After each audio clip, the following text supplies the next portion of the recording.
आज हम लोग खड़े हैं इस समय है महेवगंज पेट्रोल पंप पर। आइए जानते हैं जनता की राय, जनता जनार्दन की क्या राय है चुनाव को लेकर के।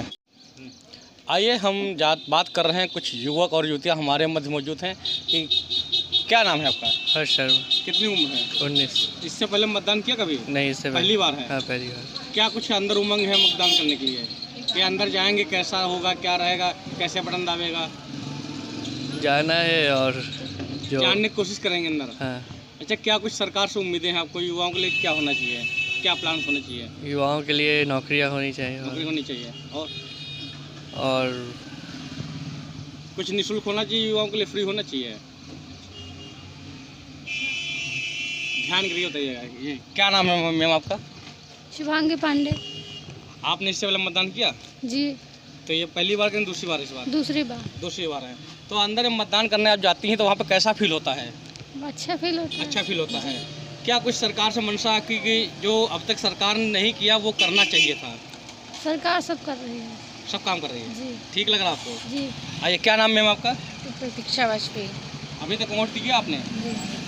किया है। जी। अच्छा, जब अंदर जाती है तो क्या फील होता है अंदर जाकर? अच्छा लगता है। अच्छा लगता है कि हर वर्ष ये होना चाहिए चुनाव, या मतलब कुछ और गैप होना चाहिए लंबा? नहीं सर, होना चाहिए। यही ठीक है। जी। सरकार से कुछ उम्मीद है कि क्या सरकार ने अब तक नहीं किया, कुछ नया होना चाहिए? सर शिक्षा में से नौकरी वगैरह। नौकरी? जी सर। और क्या नया होना चाहिए? कुछ नहीं। आइए, और खड़ी है हमारे बीच। जी मैम, क्या नाम आपका है? सौम्या शर्मा। सौम्या शर्मा। कितना पढ़ी है? जी, मैं अभी पोस्ट ग्रेजुएशन हो गया है मेरा। ग्रेजुएशन। क्या आपने मतदान इससे पहले तो कर चुकी होंगी? जी दिया है। क्या कुछ होना चाहिए आपकी नज़र में नया, जो सरकार से अभी तक वंचित रह गया हो, ध्यान ना दिया हो सरकार ने? गरीबों के लिए थोड़ा सा और उनको देखना चाहिए, और देखना चाहिए। जो पेपर लीक हो रहे हैं इससे बच्चे बहुत परेशान हो जाते हैं, जी उन पर हाँ। थोड़ा ध्यान देना चाहिए उनको। और बाकी जॉब तो है ही, जो बेरोजगारी इतना सारी हो रही है तो उन पर भी ध्यान दें। अभी कुछ लोगों ने, बच्चों का कहना ये था कि जो बच्चे पढ़ने में सक्षम हैं, मेहनती हैं, उनको रोज़गार की आवश्यकता नहीं है, वो अपना खुद कमा खा सकते हैं। जब प्राइवेट सेक्टर में जाते हैं, आईटी सेक्टर में, वहाँ पे अच्छी सैलरी मिलती है, सरकारी जॉब के सहारे नहीं है। इस संबंध में क्या कहेंगे? हाँ, प्राइवेट सेक्टर है अच्छा, पर उसमें जॉब की गारंटी नहीं रहती है, तो पेरेंट्स तो ये चाहेंगे उनके बच्चे एक फ़िक्स जगह पर, एक सही जगह पर आ जाएँ। बाकी तो बच्चे इंडिपेंडेंट इतने हो ही रहे हैं कि अपने आप खुद ही जॉब क्रिएट कर रहे हैं, इंटरप्रेन्योरशिप हो रही है। पर फिर भी वो भी चाहेंगे कि सरकारी जॉब, एक फ़िक्स जॉब उनको मिले ताकि उनका फ्यूचर सिक्योर रहे। अच्छा, एक चीज़ और आप तो अच्छी बात कर रही हैं कि जो सरकारी सर्विस पा जाते हैं लोग, उनके बच्चे अच्छे स्कूल में जाते हैं और टीचर और सरकारी स्कूल में ही बनते हैं।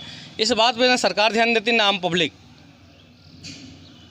हाँ, ये भी है कि टीचर्स एक अच्छे होने चाहिए, गाइडेंस उनकी, ताकि वो आगे सही रहें। लेकिन उनके बच्चे तो बढ़िया स्कूल में जाते हैं, सरकारी स्कूल में ही क्यों नहीं पढ़ते हैं?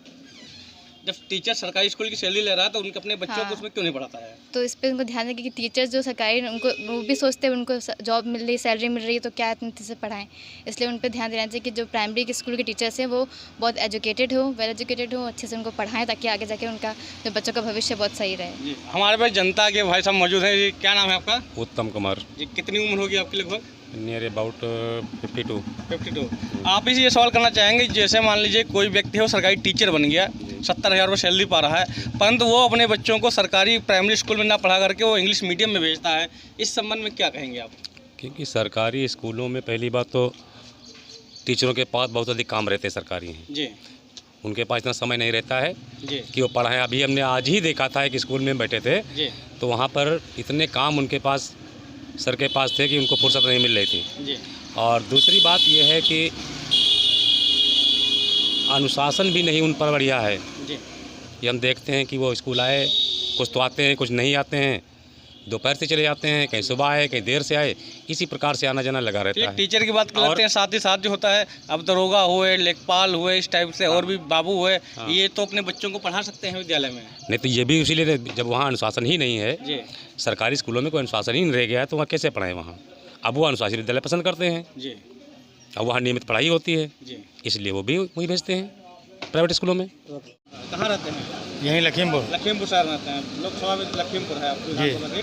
क्या शिकायत है आपको रही जो वर्तमान सरकार थी इससे? इससे रोजगार में दिक्कत रही, सब सारे कारोबार में दिक्कत है। बाकी इनके पास धर्म के नाम पे वोट है बस। अच्छा, नहीं, कोरोना काल में तो इनका रिस्पांस बहुत अच्छा रहा। सबका अच्छा रहा, वो तो सब एक दूसरे ने सारे ने किया। सारों ने किया। हाँ, वो तो जिसकी से गवर्नमेंट होती है उसी की दिखाते हैं। जो भी सरकार बनेगी उससे आपको क्या उम्मीद रहेगी? उम्मीद वही रोजगार की रहेगी। रोजगार रहेगी। शिक्षा, मेडिकल कुछ इसका? शिक्षा भी दिक्कत है इसमें, शिक्षा की भी रहेगी, शिक्षा मेडिकल वगैरह ये सारी। किसान अगर रिलेटिव कोई आप बात रखो, पक्ष रखो तो का हम उत्तर दी। नहीं, आप अपनी मनसा बताइए। हम भाई किसान हैं तो भाई किसान हम बात बता सके थे। हाँ, किसान के बारे में जो समस्या आप बताएं आप। समस्या तो किसानों के लिए A to Z है। अब बताओ समस्याएं कहाँ ना आए जी, जैसे कहाँ रहे? जैसे कि यूँ है कि कह दिया जाता है सरकार ने कि बिल तुम्हारा माफ़ है, तो बिल नहीं माफ़ होत। अच्छा। हाँ, विद्युत विभाग उनका परेशान कर रहे हैं, प्रताड़ित कर रहे हैं। का मैटर कहने के बाद में बात वापस ले रहे हो का?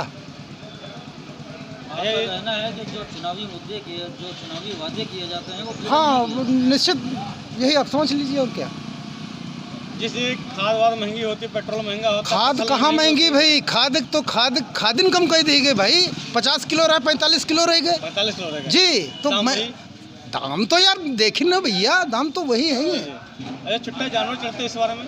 छुट्टा जानवर तो भाई अब स्टेट गवर्नमेंट के मेहरबानी। देहात के नहीं पकड़ और शहर के रेला ले जाए, यह कौन सी सरकार है? गौशालाओं में गायें मर रही हैं, गवर्नमेंट वहाँ बैठ करके क्या कर रही है? देख नहीं रही भाई यार। गवर्नमेंट तो वहाँ बैठी हुई कह रही है कि कागज पर गौशालाएं हैं, परस पर गौशालाएं नहीं है। गौशालाएं मर रही, उनके पास चारा नहीं है। हाँ, चारा सब भ्रष्टाचारी का है। मस्त चारा का पैसा आ रहा लेकिन यहाँ तो चारा मिल नहीं रहा, भूखे में गाय मर रही हैं। और जो सरकार आएगी इससे क्या अंतर रहेगा, क्या उम्मीदें रहेंगी आपको? उम्मीदें तो बहुत सारी हैं। जो सरकार अच्छा कर पाए वही अच्छी है। जी। बाकी जो मान लिया है सरकार ठीक है। ठीक है। और क्या, तो अगली सरकार जो आएगी उससे क्या उम्मीद है? क्या क्या नए रास्ते होने चाहिए उनके लिए, आपके लिए? हमारे लिए तो शिक्षा के बारे में है। शिक्षा के बारे में? जी, हमारी इस समय शिक्षा जो है बहुत कमज़ोर होती जा रही है। जी। जब शिक्षा मजबूत होगी तो हर एक नागरिक मान लिया हर चीज़ को समझ पाएगा। सरकार से उम्मीद है कि शिक्षा को लेकर के जी अच्छा कदम उठाए। अच्छा कदम उठाए। जी। आइए जानते हैं और भी हमारे बीच में है। जी। वैसे आपका परिचय? अनिल वर्मा। चलिए, जो आने वाली सरकार है इससे आपकी क्या मंशा, क्या उम्मीदें हैं?